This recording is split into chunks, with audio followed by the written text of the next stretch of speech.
Almost anyone who's ever picked up the Atari 2600 has played the game Pong, but did you know its creator, Allan Alcorn, who made this Pong, which was one of the most famous games ever made, was only a one-hit wonder. Allan Alcorn was born on January 1st, 1948, and he attended the University of California, in which he graduated from in 1971 with a Bachelor of Science in Electrical Engineering and Computer Science.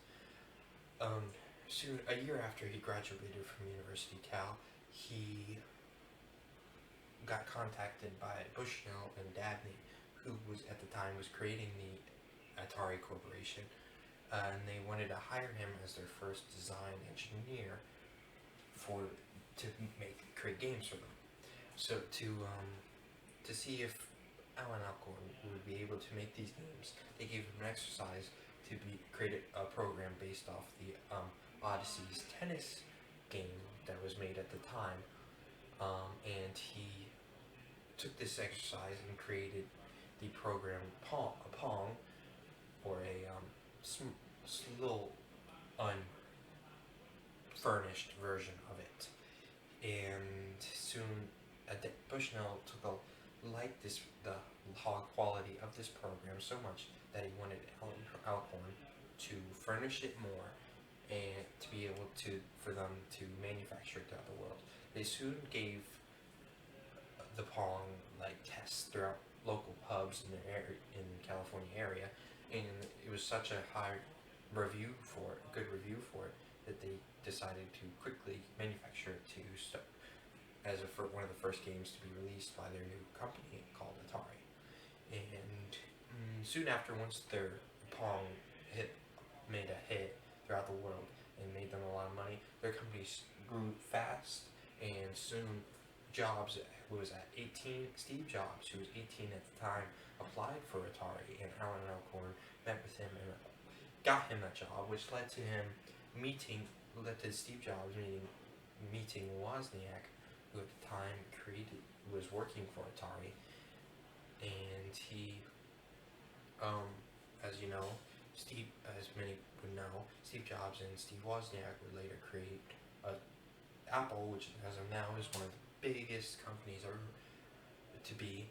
And once his time leading up to him retiring from Atari, after a new management change in the company, after Bushnell left and retired, he brought up the Cosmos system, which was a new system him and Allan Alcorn and a team of engineers was working on at the time.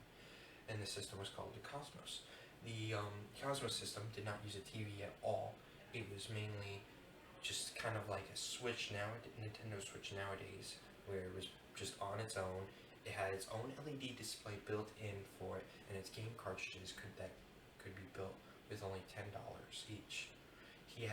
Allan Alcorn secured around 250,000 pre-orders for the system, but soon the new director of Atari figured that system would be competition for the Atari VCS, which at the time was making them billions of dollars yearly, and he didn't want any competition for it. So he quickly shut that down and canceled all pre-orders for that Cosmos system, leading to it never being released.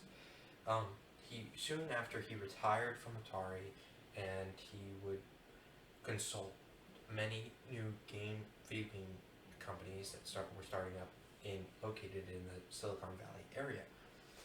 He involved himself in many video game startups and even co-founded a technology festival and hackathon for elementary school children called Hack the Future. To conclude, his one-hit wonder game was very, very popular throughout the world, but almost none ever knew who he was.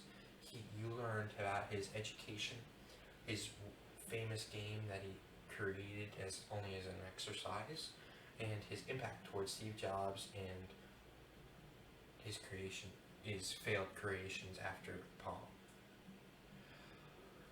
Despite his lack of world recognition, he still changed many lives in some sort of way with these games.